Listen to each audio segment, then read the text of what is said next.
Hello दोस्तों, आप सभी का स्वागत है वीसीआई के यूट्यूब चैनल में। आज हम सी लैंग्वेज के सीरीज़ में हमारा पहला चैप्टर है इंट्रोडक्शन टू सी लैंग्वेज। और मैं ये मान के चल रहा हूँ कि ये आपका पहला प्रोग्रामिंग लैंग्वेज है, या कुछ लोग ऐसे होंगे जिन्हें आता भी होगा। तो मैं ये मान के चलूँगा कि आप बिगनर हैं, तो हम बिल्कुल फंडामेंटल से स्टार्ट करेंगे।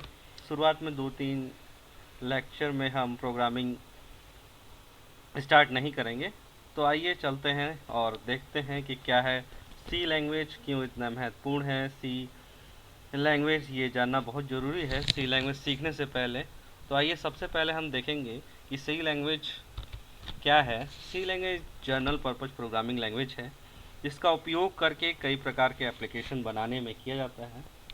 सी प्रोग्रामिंग लैंग्वेज के द्वारा हम विंडोज़ या आईओएस जैसे ऑपरेटिंग सिस्टम से लेकर कई प्रकार के सॉफ्टवेयर विकसित कर सकते हैं। इस प्रोग्रामिंग भाषा को मुख्य रूप से सॉफ्टवेयर प्रोग्रामिंग लैंग्वेज के रूप में डेवलप किया गया था। सी लैंग्वेज को अक्सर एक मिडिल लैंग्वेज के रूप में देखा जाता है, क्योंकि इसे लो और हाई लेवल दोनों लैंग्वेज लो और हाई लेवल की कई सारी विशेषताएं जो हैं वो मिलती जुलती हैं।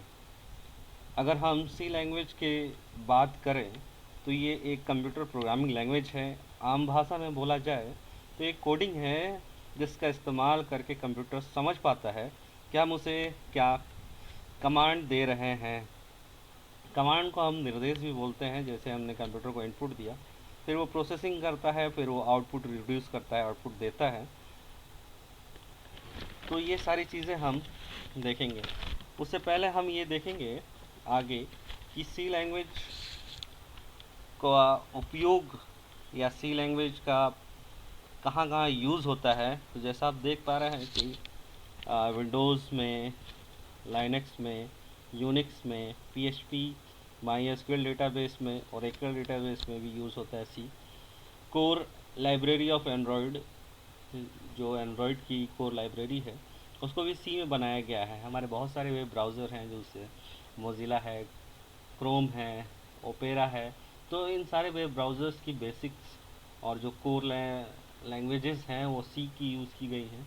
जैसे हम डिवाइस ड्राइवर की बात करें तो डिवाइस ड्राइवर भी हमारा सी लैंग्वेज से बना है। बहुत सारे लोगों को डिवाइस ड्राइवर नहीं पता है, तो उन्हें पता होना चाहिए कि डिवाइस ड्राइवर है क्या। डिवाइस ड्राइवर, जैसे अगर मान लें कि एक एग्ज़ाम्पल लेते हैं हम कि हमारा प्रिंटर है और कंप्यूटर है, दोनों आपस में अगर हमें कनेक्ट करने हैं तो हमारे पास डिवाइस ड्राइवर होना चाहिए, वरना हमारा सिस्टम और हमारा प्रिंटर दोनों आपस में कम्युनिकेट नहीं कर पाएंगे। तो कम्युनिकेशन करने के लिए ड्राइवर की ज़रूरत पड़ती है, जिससे हमारा सिस्टम और प्रिंटर दोनों आपस में बातचीत कर सकते हैं, वार्तालाप कर सकते हैं। उन्हें इंस्ट्रक्शंस समझ में आ सकते हैं कि वो किस तरह से हम कंप्यूटर से कमांड देंगे प्रिंट का, तो प्रिंटर को प्रिंट करना है। तो आज हम जितने भी जैसे प्रोग्रामिंग लैंग्वेज का बहुत सारे प्रोग्रामिंग लैंग्वेज हैं जिसको हम यूज़ करते हैं, जैसे कि सी प्लस प्लस है, जावा है, पीएचपी है, विजुअल बेसिक है, डॉट नेट है, और भी बहुत सारे प्रोग्रामिंग लैंग्वेज हैं। इन सब को बनाने के लिए सी लैंग्वेज का यूज़ किया गया है। इसीलिए सी लैंग्वेज को मदर ऑफ लैंग्वेज भी कहा जाता है। अब हम थोड़ा सा कंप्यूटर सी लैंग्वेज की हिस्ट्री के बारे में जानेंगे कि हिस्ट्री क्या है। तो सबसे पहले सी लैंग्वेज की हिस्ट्री के बारे में जो सबसे पहले शख्स का नाम आता है, उनका नाम मार्टिन रिचर्ड है। मार्टिन रिचर्ड डेल लेबोरेटरी में बेल लेबोरेटरी में ये काम करते थे, और इन्होंने जो लैंग्वेज बनाई वो है BCPL, जिसका फुल फॉर्म होता है basic combined programming language. Basic combined language क्योंकि इन्होंने बहुत सारे प्रोग्राम को कंबाइंड, बहुत सारे प्रोग्राम के फीचर्स को कंबाइन करके एक प्रोग्रामिंग लैंग्वेज बनाई, इसलिए इस लैंग्वेज को BCPL नाम दिया गया। बेसिक कंबाइंड प्रोग्रामिंग लैंग्वेज नाम दिया गया, जो कि 1966 में बनाई गई थी, या 1976 भी में कह सकते हैं। एक शुरुआती दौर था।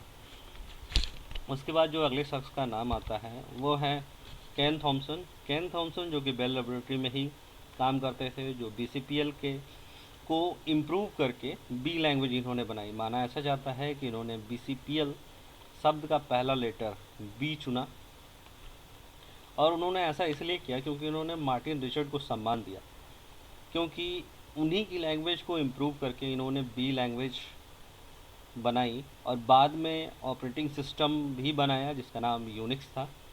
अगले शख्स का नाम जो आता है वो उनका नाम है डेनिस रिचर्ड। ये भी बेल लेबोरेटरी में केन थॉमसन के साथ ही काम करते थे।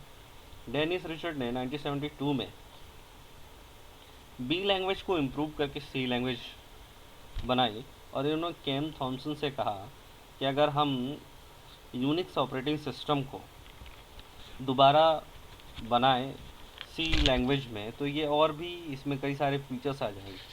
और इसका सबसे बड़ा जो फीचर्स था उसकी हम बात करें तो वो है सिस्टम का पोर्टेबल होना, जो आसानी से हम कहीं पे भी किसी भी सिस्टम में यूज़ कर सकते हैं। ये सबसे बड़ी खासियत है कि सिस्टम हमारा ऑपरेटिंग सिस्टम था वो पोर्टेबल हो गया। तो सी लैंग्वेज को यूनिक्स ऑपरेटिंग सिस्टम के लिए ही बनाया गया था, और आज जिस हम यूनिक्स ऑपरेटिंग सिस्टम का यूज़ करते हैं वो सी लैंग्वेज में ही बनाया गया था।